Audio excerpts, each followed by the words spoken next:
There is an afterlife. Death is not the end. Our little boy is there. He has shown me that.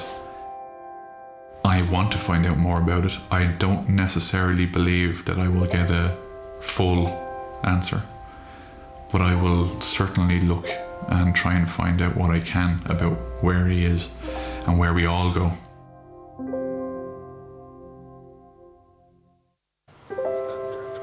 I won't follow with them, I don't think. Craig Sexton died on November the 2nd, 2006, after being diagnosed with an inoperable brain tumour. He was just 6 years old. The moment that Craig passed away, I believed in my heart and soul that there had to be something else. It would just absolutely destroy my mind if I believed that that could not be. Neville and I totally grieved differently. Neville would be in one place and I would be in another, and neither of us agreed at the time, like, where Neville believed that he was somewhere. And I just said, no, he's gone and that's it. That's it, Neville. Neville and Barbara began experiencing a series of unusual phenomena. Craig very wonderfully showed us that he's still alive and well through various messages that we got in the house, and to the point that we couldn't ignore it. You better, my darling. Convinced it was their son Craig communicating with them, these occurrences sent them on a personal quest to find out all they could about the afterlife. He's gone to this place which I now know exists, and I want to find out what I can about where it is and what it is. It's the same as if my child was kidnapped and was taken across the other side of the world. I wouldn't just sit down and go, okay, he's kidnapped and I'll never get him. I would try and do everything I could to understand or find out as much as I could about where they've gone and who they're with. I can feel it. I can drink a mirror. Craig was a wonderful little boy, happy, cheerful, mischievous, like. Say, my name is Craig. My name is bloody Craig. I suppose he had a zest for life. He had a real fantastic ability in seizing the day, you know, looking at life with optimism and happiness. Happy birthday to you. I suppose in many ways, like, a lot of children had that happy outlook. Give us a big smile, Craig.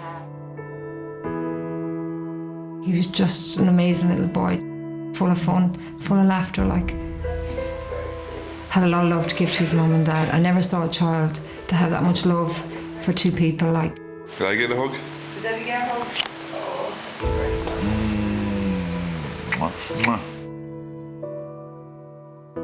That all changed then. Just hit with a bang. In June 2006, Neville and Barbara first noticed that something was not right with Craig. They rushed him to hospital, and after a gruelling 24 hours of tests, they were told the most harrowing news. The doctor sat in front of me, and the other doctors kind of circled us. And she said, look, I'm sorry to have to tell you that we've looked at the CAT scan and we've detected that your son has a 5 centimetre brain tumour. And when I heard those words, it just absolutely knocked me. It was extremely difficult, like, I couldn't believe my little boy. I would never see him grow up, never see him grow old, never see any of that, like. And it was just devastating for me, like, you know, my whole life just crumbled right in front of me when I got that news. I just knew when they told me that, I knew he was going to die, like. Neville stood firmly grounded. He would be that miracle child, like, but I didn't. This is the woods where me and Craig used to come all the time. It's a very special place. I suppose a special memory for me is when Craig was sick, this tree here. And I thought to myself, I'll carve our names on the far side of this tree. I suppose I had this image in my mind that many years from now, myself and Craig would come back when we're older and come to this tree and look at it, and it would, be a reminder of a dark period in our life, but a period that we got through and we triumphed over. But unfortunately, that didn't happen. I mean, the day that he passed away, Craig used to sleep in the double bed with his mammy. And he'd been out of it, he'd been unconscious. He had been deep asleep for a long time, and I had just said to him, I'm just going to the toilet. And he opened his eyes and looked at me, and he followed me as he moved, and I just think he was saying goodbye to me then. I got up off the floor and I looked at him, and he looked at me, and then he closed his eyes, and then he just started to turn blue. And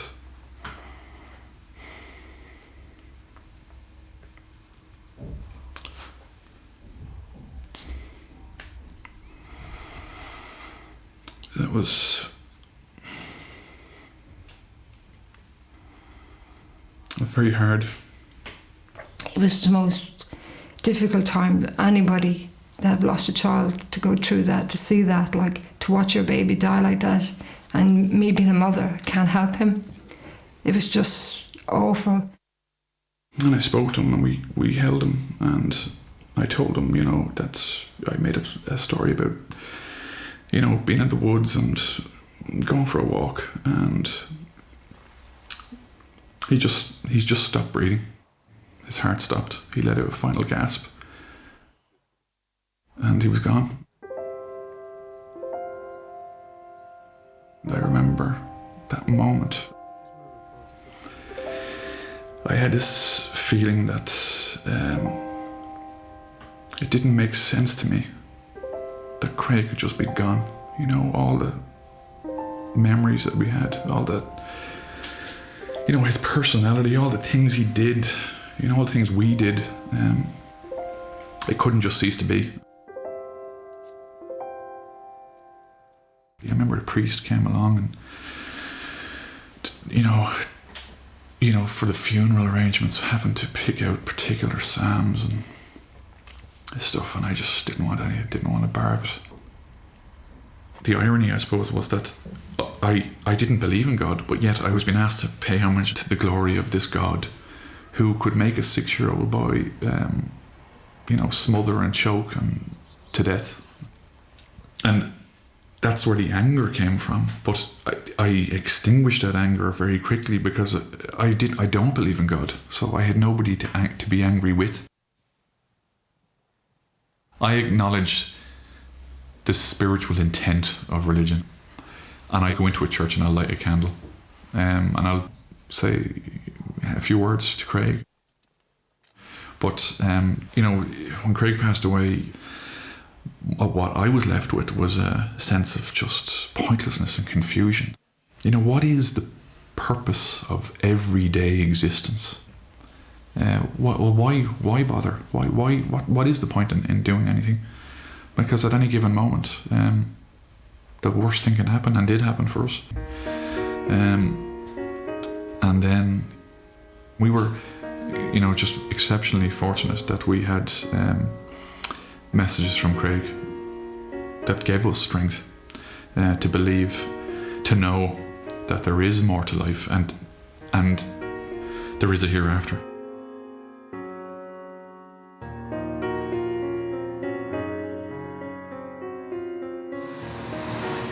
So this is where we got the first communication from Craig. I said to Craig, please, if there's any kind of signal, any kind of message that you can give me, just please give it to me. And as I did so, I looked up. And when I looked up, we had the 4 lights here. And instantly I said, Craig, that bulb there, if you could just blow that bulb, I'll know, and I know you're there. And I walked straight over to the switch and pressed the switch, and nothing happened. And when that happened, I kind of laughed. I said, oh God, I'm losing it here, and laughed about it. But I was upset as well because I really wanted it, really kind of needed it. And then I continued to cry. But it was the next day. We were just coming in from Tesco. So I came in, I put the bag down and I just flicked the switch, and then instantly there was this large explosion. And Barbara screamed, and I put my hands up and Barbara put her hands up as well. And I looked up, and the bulb, the very bulb that I'd asked to blow, had exploded everywhere. Literally exploded everywhere. And it just hit me, and I knew, and I ran in to the sitting room and I grabbed Craig's picture and I kissed it and I gave him the thumbs up and I said, Craig, I said, thanks, I really, really needed that. You know, I was a little bit sceptical first, like, but I just never saw a light to explode to that extreme. Like, it was very, very strange. You know, I kind of said, okay, like, you know, all right, I'll listen and I'll go with this and see what happens, like, and that's what I did. And then I got my own things that I saw, like, I had one of my really bad days and I was up in his room and I was just lying on his bed and I just went to his wardrobe just to grab the clothes, just to smell them, and he had a tissue in his pocket, like, and I didn't want to wipe my eyes with that tissue, like.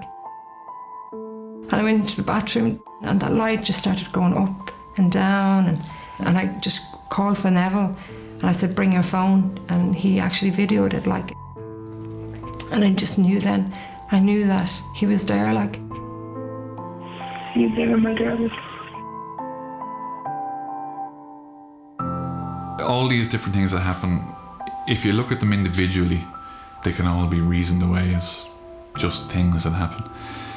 My background is scientific. I did my degree in applied physics, but it's the sheer volume of stuff that's happened added to the significance and the timing of those things is something for me which I just cannot ignore. I mean, from a rational point of view, I can't even ignore. And it's just as I walked in with this book here, called Testimony of Light. And it's not just the grieving mind seeing what it wants to see. It's my rational, logical mind looking at this and kind of going, look, there's definitely something happening here. I know your ears, bud.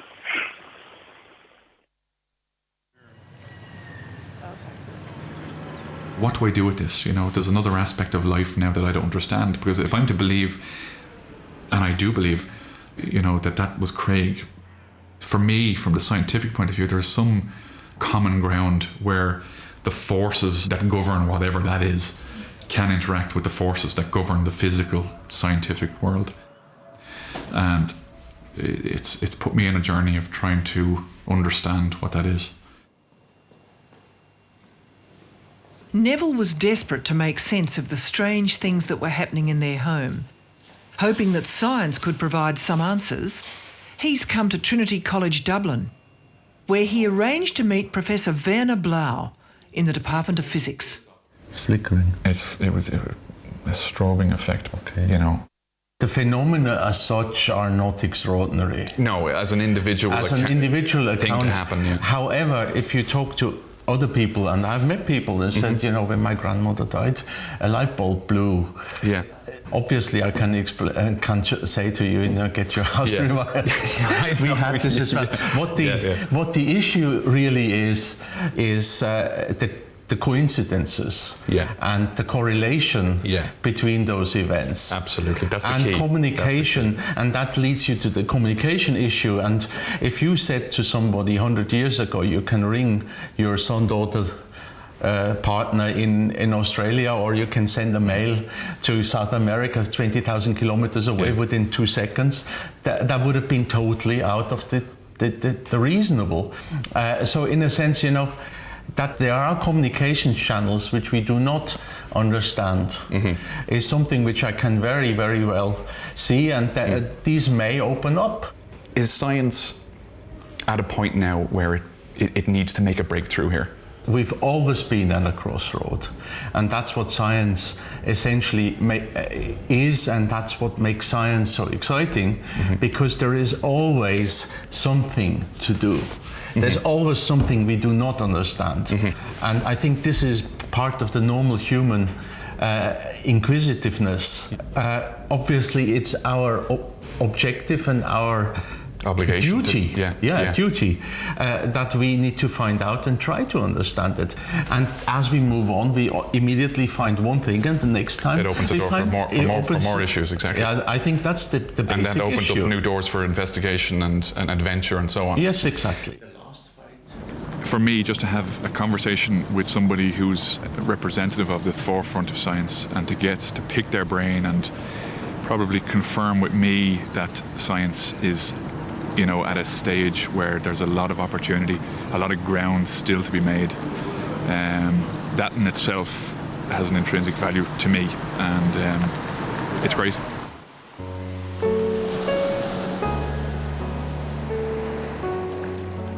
I don't understand the science part of it like Neville does, but I understand the part that Craig is trying to show me that he's still around somewhere. Like,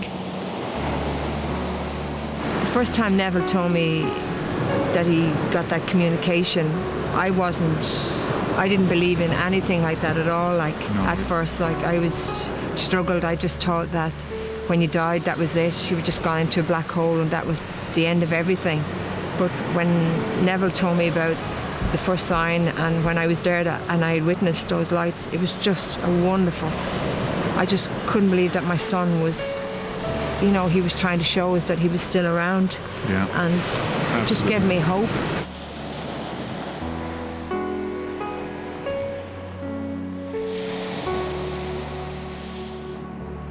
It's needful to find some kind of tangible evidence as well as I go along, and to hear other people's stories, other people's experiences, and that's, you know, what I'm going to pursue. That's what I will just be drawn to. I cannot not be drawn to it. Coming from a scientific background, Neville needs to find tangible evidence of the afterlife. He wants to talk to people who've had near-death experiences. So, hoping to get some answers, he meets Michelle Lally, singing with Danann, who had an experience after giving birth to her son, which changed her life forever. I felt a very strong pull, like I was being pulled back into something. I wasn't sure what it was. I knew it wasn't sleep, even though I had been through 12 hours of labour. It wasn't sleep, it was something much stronger, and the realisation that I was going to die. I went from one place straight into the other. I felt no pain. I was floating, a very beautiful floating feeling, and right in front of my face was a veil or a curtain of some sort that was blowing very softly in front of me, and the weave of the curtain was very close to me, so I could actually see the crisscross. You could see the substance of it. Yeah, which looked like linen if you look at linen. Okay, yeah. I floated to the right of it until I came to the end. And on the other side was my mother-in-law and father-in-law, Barbara and Frank. And they had both passed away. And obviously, and they were standing a little bit off in the distance. And I smiled when I saw them. I remember being happy and wanting to go to them. And Barbara just shook her head. She put her hands up like that. And that's all I remember until I woke up in intensive care on life support. Back in the room. Back in the room. The doctor sat at the end of the bed and he just told me that you flatlined. It added up then. Yeah, you know, where I had been, what I had experienced was real. You know, I knew it had to be real because of the excitement that I felt when I woke up. Yeah. The feeling that I felt when I woke up. I knew that I had been someplace and it was very special. It was very vivid to you. It was very to this day. When you know, when we lost Craig, and then we got a communication. You know, there was the confirmation that he's alive and well, which is the greatest thing in the world, and that we'll meet again. It's a privilege to know that, not to doubt it anymore, and not to be scared, and to know that the spirit actually does live on. It does go someplace else. Absolutely. This is just a phase. We're here for a short while, and I think the message, I think the main thing is to be happy and to be good people and to be happy, and then when the next phase comes, it comes, and not to be scared of it. He's gone to this place which I now know exists, and I want to find out what I can about where it is and what it is. Neville hopes he'll surely get some answers about this place where he believes Craig is from those who claim to know something about the spiritual world. So he comes to the Church of St Peter's in Phibsborough to meet a well-known Catholic priest who's also a psychologist and an exorcist, Father Pat Collins. This is again something similar. I was up in the bathroom then. So you didn't find that scary in any way, but no. Comforting. Comforting, yes. And just intriguing. Yes. Intriguing, and you know, my scientific mind starts questioning: is it the filament? But then I always question, or I suppose I always. But it settled down again after that. It settled down, but then it's now 4.5 years on, and the intensity of these experiences kind of has waned. That's what I would have expected. Yes. Yeah. Now, when I'd be teaching the psychology of religion, I would make a distinction with the students between what you would call spiritual phenomena and what you would call paranormal phenomena. Mm-hmm. And this decidedly falls in the category of the paranormal. Mm-hmm. Now, what we mean by paranormal is that it's normal physics are operating here. It's not the spiritual realm at all. Mm-hmm. But it's paranormal in the sense that physics is struggling to explain it. And I would say either you or your partner is more psychic than the normal. Mm-hmm. And that when you're highly emotional, and you were certainly after mm-hmm. Craig's unfortunate death, that things will be projected into the environment. Psychokinesis is the word for it, mm-hmm. that they are affecting their environment. So that, in other words, when you said about the bulb, you know, Craig, let that bulb go, mm-hmm. unconsciously you made it explode. Or is it a possibility to you that it is that it could be your son? If I were to give it a percentage, I would give it 5%. Okay. And I'd be 95% persuaded that it's natural. It's natural, okay. But it's paranormal. Yeah, but it's as much a leap of faith at this stage to attribute what I experienced to paranormality and the greyness that is that, as it is for me to make the leap of faith to say that was my son. There's no difference in, because I suppose in the sense... But that sounds like wishful thinking to me, Neville. It's what you wish to be true. But I wish... The indications, however... I'm not in the business of wishing, I suppose. People often think Neville, that science is why totally do perfect. you need this to believe that your son has life after death? I don't understand it. I don't need it. That's but you put a big emphasis on it all the time. But it's my reality. It's what I've experienced, and what I'm doing is trying. But are you relying on that though for your conviction that he continues to live? Like I said to you before, and I said in the book, when Craig passed away, I knew instantly. Yeah. Because it would corrupt my brain immediately if I believed that the personality, the life force that is my son just ceased to be. And you see, science is limited to the here and now. By definition, it can't deal with these metaphysical questions. Absolutely. And so a lot of life works on the basis of trust and faith. Yes. And I would say your faith, it's a universal experience, that one.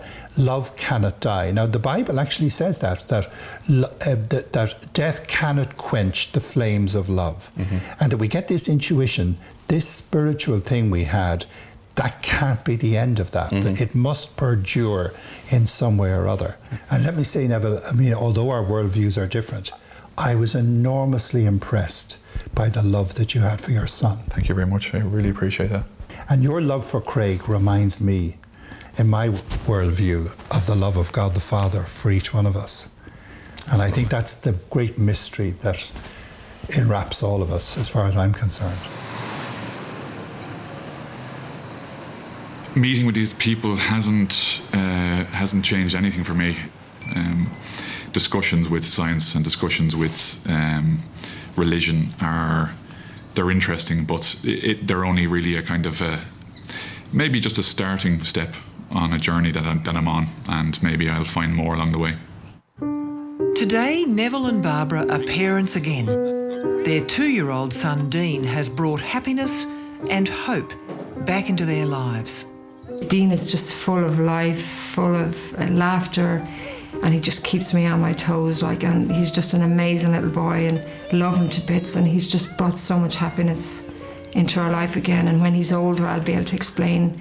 He does see books of Craig and pictures, and it's still he knows that we talk about him, but when he's older, I'll explain to to Dean like how much happiness that he brought to his mum and dad, and that he's our rock, like, and we know that we'll have a good life.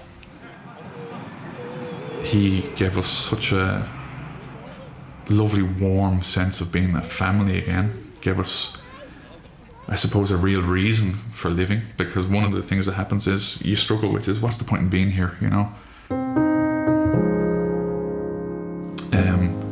But Craig showed us that he's still alive and well, and it leaves me in absolutely no doubt. I mean, I know for definite that that there is a hereafter, that Craig is there, and that we will meet again. And I know it right down to my bones. I know it, and Craig has gifted us that, and it's a nice place to be.